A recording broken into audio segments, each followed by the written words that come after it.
नमस्कार दोस्तों, मैं आपका दोस्त दीपक मुटरेजा। चुनावी बिसात बीत चुकी है। भिवानी विधानसभा में हम लोग खड़े हैं।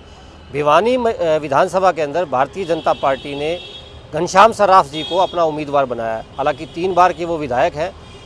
आगे किस प्रकार से चुनाव चलेगा, घनश्याम सर्राफ जी से पूछते हैं।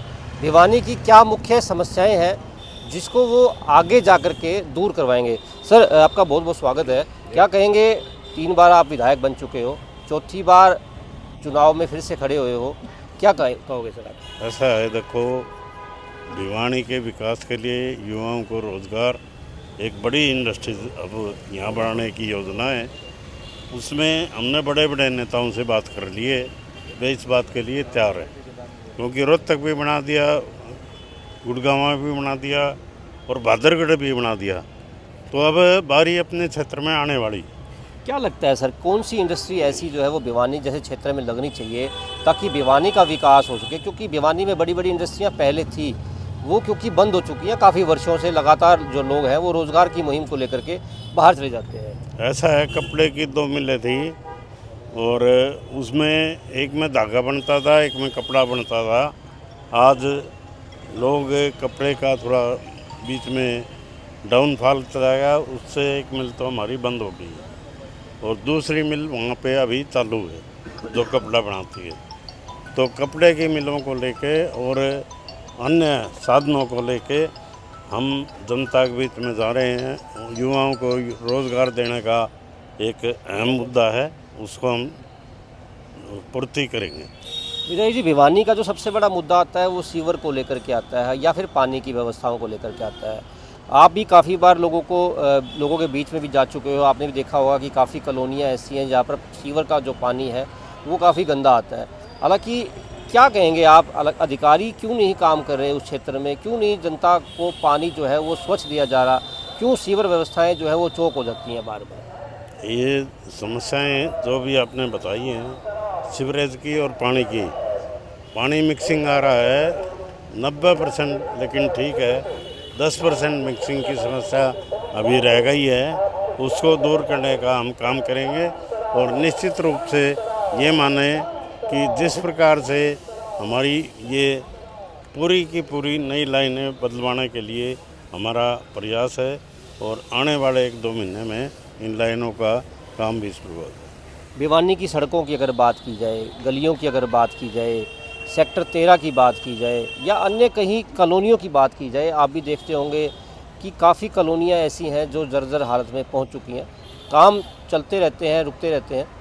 अभी जिस प्रकार से क्या स्थिति बनी हुई है, किस प्रकार से उनको जो है ठीक करवाया जाए? मैं सारी की सारी जो सेक्टर 13-23 की सड़कें हैं वो 2 विभागों के बीच में उलझ गया है, एक SSBP और एक नगर परिषद। तो ये इंगित कोई भी नहीं कर पाया है कि ये सड़कें किसने ठीक करनी है। तो मैं मानता हूँ कि जैसे ही ये एक विभाग के पास आएगी तो सेक्टर 13-23 की समस्याएं पूर्ण रूप से दूर हो जाएंगी। सर, एजुकेशन की बात की जाए या फिर बात की जाए स्वास्थ्य की बात की जाए, भिवानी में इन दोनों चीज़ों की काफ़ी ज़रूरत जो है वो रहती है। सरकार बनती है तो आगे आप किस प्रकार से काम करवाएंगे कि एजुकेशन के मामले में और स्वास्थ्य के मामले में, जिस प्रकार से भिवानी के लोगों को हिसाब 9 साल में हमारी यूनिवर्सिटी की जो योजना थी, जो पढ़ाई के क्षेत्र में अग्रणी रहती है, तो उसमें 131 एकड़ ज़मीन पंचायत प्रेमनगर से ली और उस पर कॉलेज बनना शुरू हो गया, जिससे बच्चों को एक अच्छी शिक्षा मिले। इसके लिए पूरा प्रयास है और आने वाला समय में हमारी योजना ये है कि हम एक IIT और एक IIM ये दोनों बनाने के लिए सरकार के पास जाएंगे और इनमें से अनेक योजनाएं हम लागू करके लाएंगे। जैसे बेरोजगारी की समस्या है, वहाँ शिक्षा के क्षेत्र में यदि हम देखें तो भिवानी ज़िले के बच्चे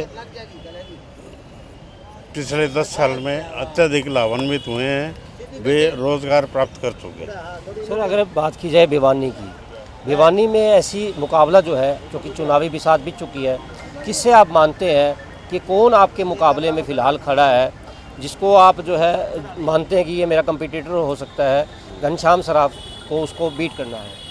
ऐसा है जी, हमारे जो कार्यकर्ताओं में उत्साह है, जो एक एक आदमी में भावनाएं भरी हुई हैं कि हम आने वाला चुनाव में बहुत भारी बहुमत से यहाँ से विजयी होंगे और जनता जनार्दन उनकी समस्याओं को लेके प्रतिपल हम तैयार रहते हैं। चाहे मैं बेडरूम में हूँ तो भी कार्यकर्ता आ सकते हैं, चाहे मैं बाहर हूँ तो भी कार्यकर्ताओं से मेल जोल मेरा अच्छा रहता है। सर ये बात काफ़ी जो है सभी लोग कहते हैं कि घनश्याम सराफ जी जो है उनके से कैसे ही आदमी बात भी कर सकता है, उनके घर के अंदर भी जा सकता है, घुस सकता है। इस बात को लेकर के तो लोग भी आपकी तारीफ़ करते हैं। अगर बात की जाए मुकाबले की, तो मुख्य मुकाबले में कौन मानते हैं आज की डेट में जो तो चुनावी जनता जनार्दन एक ऐसा जनादेश देने की तैयारी में है कि कोई व्यक्ति भी हमारे मुकाबले में नहीं रहेगा, क्योंकि अब की बार कांग्रेस का जो चुनाव चिन्ह है वो हमारे बैलेट बॉक्स में नज़र नहीं आएगा, क्योंकि उन्होंने एक ऐसे आदमी को टिकट दी है जिन्होंने देश के लिए और हमारे समाज के लिए चाइना या रसिया से ये संबंधित हैं। मैं मानता हूं कि इनका पूर्ण रूप से सफाया होने जा रहा है और आज भिवानी में इनके 500 वोट आते थे, आज ये 2-4 हज़ार तो वोट ले जाएंगे, लेकिन निश्चित रूप से इनकी हार तय है। सर क्या मानते हैं हरियाणा के अंदर बीजेपी कितनी सीटें ले पाएगी, क्या उम्मीद जो है वो लगाई जा रही है? हरियाणा में 52 सीटें आएंगी। हमने प्रत्येक सीट का आकलन कर लिया है और पूर्ण बहुमत से ये सरकार बनेगी। और वोट पूर्ण रूप से और सामान्य लोग, सामान्य वर्ग, सभी लोग ये चाहते हैं कि नायब सिंह सैनी की सरकार दोबारा बने, जिससे प्रदेश की जनता को इसका लाभ मिले।